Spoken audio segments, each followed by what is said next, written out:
Hunting pressure is one of the largest factors that go into what you see in the woods. How can hunting pressure be relieved? And is it easier to do than you think? It's all about timing and minimizing your disturbances. Do you have to be on eggshells? No, but you have to be aware.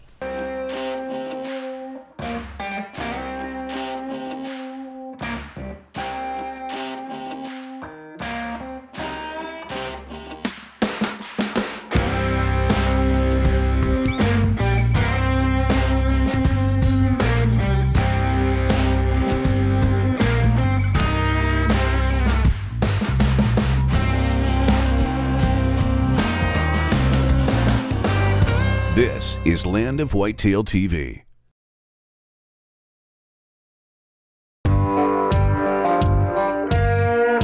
Hey, you feel pressure, you feel it at work, you feel it in your career, you feel it at home. There's all kinds of pressure pouring down on you, whether it's from your wife or your husband or your employer, you feel the pressure. Well, guess what? Whitetails, they feel pressure as well. And it comes from, the guy sitting right there or the gal on the couch watching this TV show during hunting season. And when bucks feel that pressure, they react. As a general rule, anyone who has spent time in the deer woods knows white-tailed deer are among the most skittish of creatures. Now throw in 3 months of being chased by hunters, that's called pressure. They don't just lollygag around clover fields anymore. They don't just stand out on the edge of a cornfield looking for you. They hide out. So where do these bucks go when the pressure's on, when hunting season opens? First and foremost, they go thick. They go deep into the brush. That means you're going to have to change up your tactics. Those field edge tactics that you were using early on, the first day or so, they're not going to work as well anymore. They might on a 1.5-year-old deer, maybe even a 2.5-year-old, but 4- and 5-year-old bucks, they've given up that edge lifestyle, at least during daylight. And so when you go into your bow stand, maybe that first weekend over a field that you've been glassing, you might see 30 deer. You might go there 2 nights later, maybe 20 deer. You go there the next weekend, 10 deer. And you go there 3 weeks later, you might see 1 or 2 deer. What's happening? The deer realize you're in there. You're pressuring them. You might not think you're pressuring them a lot. You're sneaking in and out of your stand, but they know you're there. They're feeling that pressure and they're reacting to it. An analogy I often use is the woods, the habitat is their house, just like your house. If I come in and move your couch to the basement, move your kitchen table to the garage. Are you still going to use your house? Yes, you're going to use it, but you're going to use it in a different way. It's no different than deer. If you come in there and you change things around, you leave scent behind, you alter things, that's how deer feel pressure. When you do see deer, read their body language. If you pay attention to that deer, they will tell you whether they're relaxed. Are they always going, taking a bite and then snapping their head up and looking around? You know what, if they are, he or she's feeling pretty darn nervous. Are they nice and relaxed with posture, with body language, where they're just at ease? You know what, that area still fresh. But when you're not seeing many deer all of a sudden, and the deer that you're seeing are real skittish, they're feeling the heat, and they are telling you they're feeling the heat. The key is to listen to them and respond accordingly. Land of Whitetail is brought to you by Cuddyback, more deer, fewer blanks. Analogics, protect your herd with the power of science. Thompson Center, America's master gunmakers. Hornady, accurate, deadly, dependable. And by Scent Killer Gold with Hunt Dry technology. Apply, dry it, and go hunt. Now you guys don't be sleeping on us Floridians and our deer down here. I think what you need to do is stay tuned and see what we've got to offer in the state of Florida. You may be surprised. This is Land of Whitetail TV.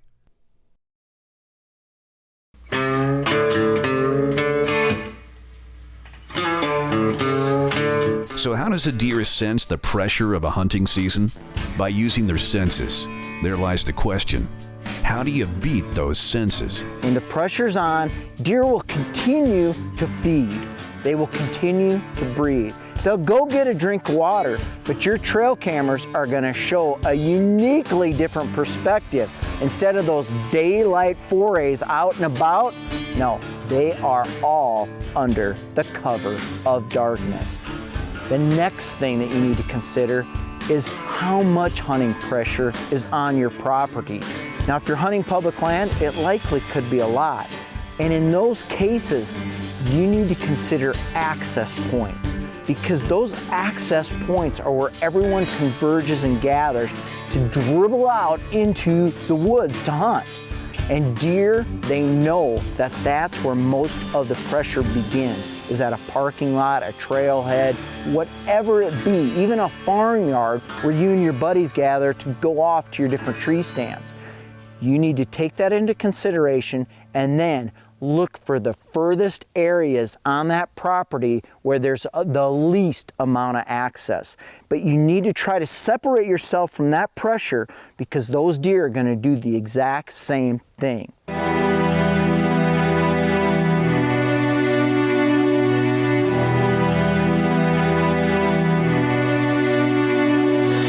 There are plenty of really stupid mature deer out there. It all has to do with pressure. You know, when you're hunting very, very low pressure, you can get away with murder. When you're hunting like everybody else does, like normal people do, that is a different story. Mr. Big is on pins and needles the entire time because he has all of us out there chasing him. He didn't get to be this age if he was doing what he's supposed to and doing stupid things. Otherwise, we would have killed him long ago. I grew up hunting highly pressured land, public land, and I did this for almost 20 years, first starting out. And what that taught me is to really know deer behavior. And it's really tough to do that because you don't see deer for very long, especially when you're bow hunting. You might get a little glimpse here, a glimpse there, a couple seconds here, a couple seconds there, and you have to base everything that you know and how you hunt off of that. Then when you get the opportunity to hunt unpressured land, it's a real blessing. You know, it doesn't come around very often, but when you hunt unpressured deer, you really get to study deer behavior. And I say this all the time. You have to know deer to know how to hunt them. I always say, let the deer show you how to hunt them. And when you can study unpressured deer, you learn all these little nuances in behavior that you don't get to see in the wild all the time. And then when you can apply that no matter where you're hunting, you know, especially when you're hunting pressured land.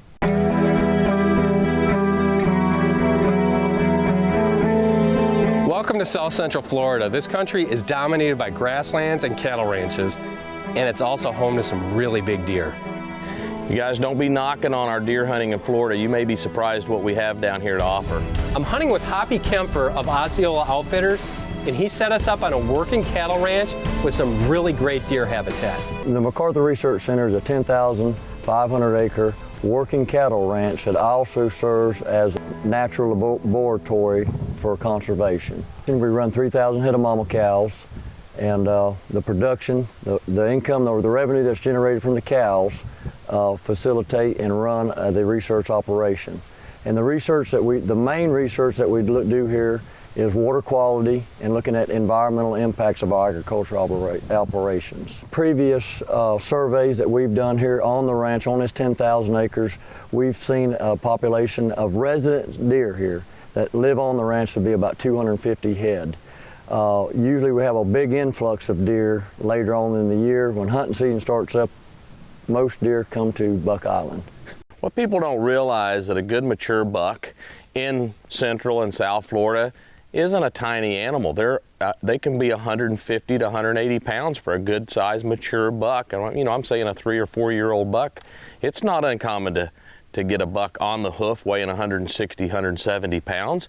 To me, that's not a small animal. It's the first day, we just got to camp, and we're gonna head out hunting today. But let me tell you, it is hot.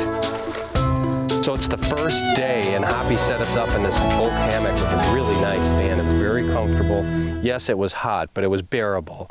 And It didn't take long for us to start seeing some deer. We have 6 does come in right in front of us. It looked like it was going to be a great hunt. What was really crazy about that, and really good deer behavior, is we're watching those does and they're feeding in front of us, and you would think that the biggest doe, she's obviously the matriarch, you think she would be in charge. That wasn't the case, and that's a good thing about observing deer behavior, is the one that was in charge was a much younger deer, much lower in the pecking order age-wise, but not dominance-wise. It was a great sit. We got to see some deer. We got to watch them interact. No bucks though, so we're going to see what happens tomorrow. Coming up next, my heart is hammering. I'm looking at that big 10-pointer standing there. That's a big 10-pointer no matter where you hunt. But in Florida, I mean, that is like a once-in-a-lifetime deer.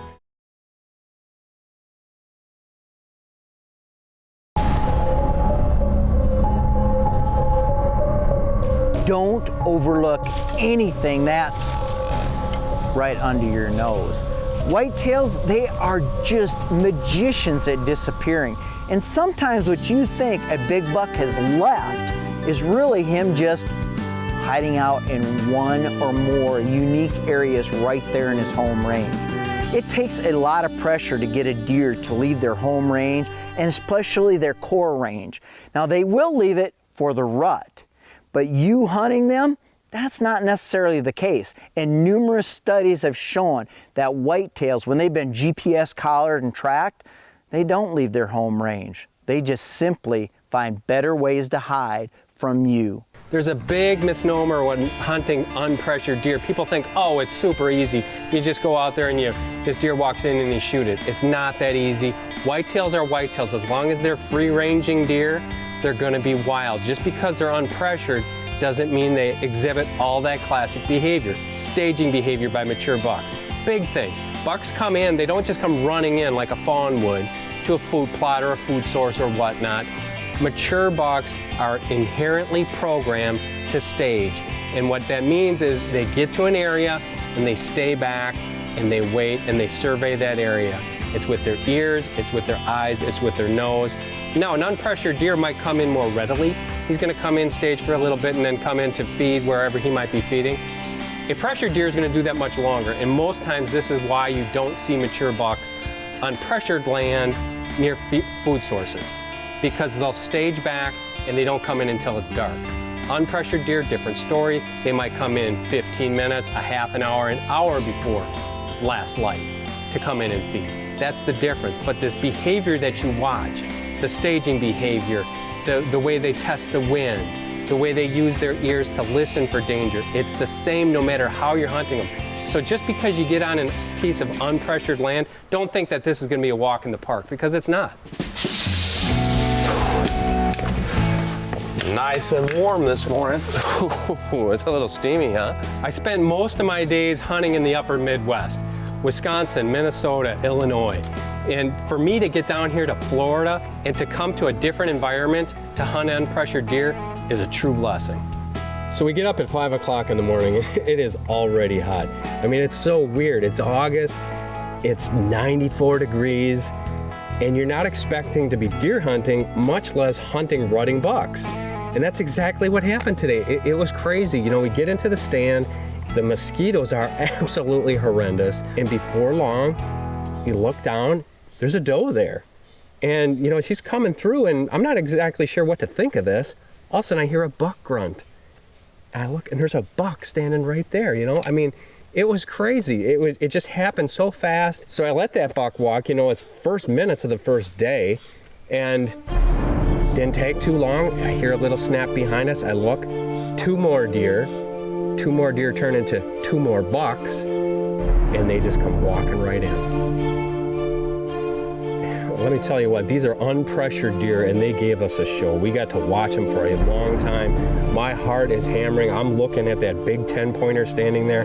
That's a big 10-pointer no matter where you hunt. But in Florida, I mean, that is like a once-in-a-lifetime deer.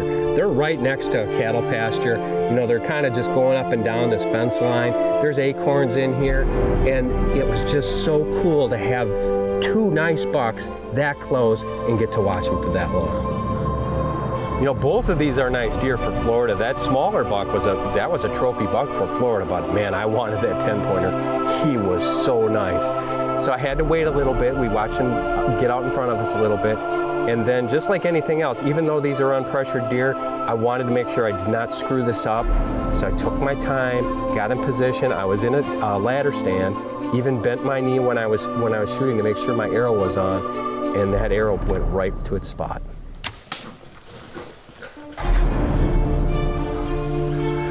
Oh my God, dude.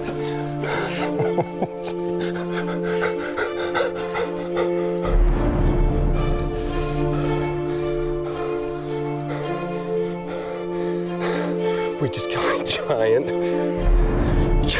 buck.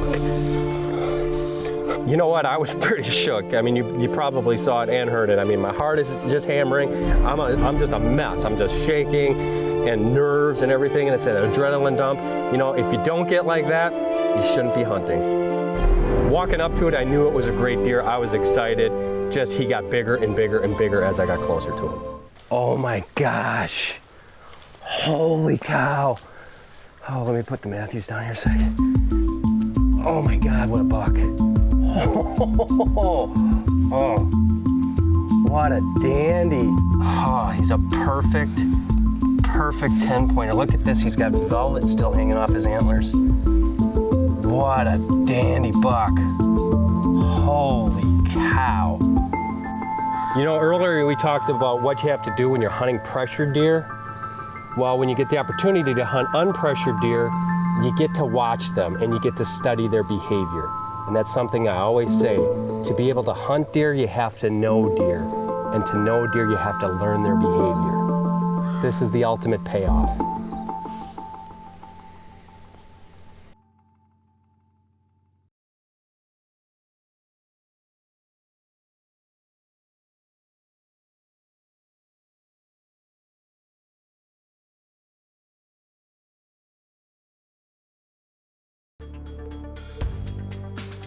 Land of Whitetail is brought to you by Cuddyback, more deer, fewer blanks.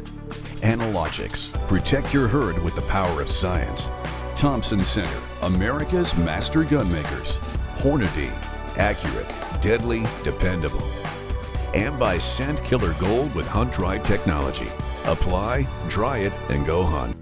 There's no hiding it, and I'm not even gonna try to.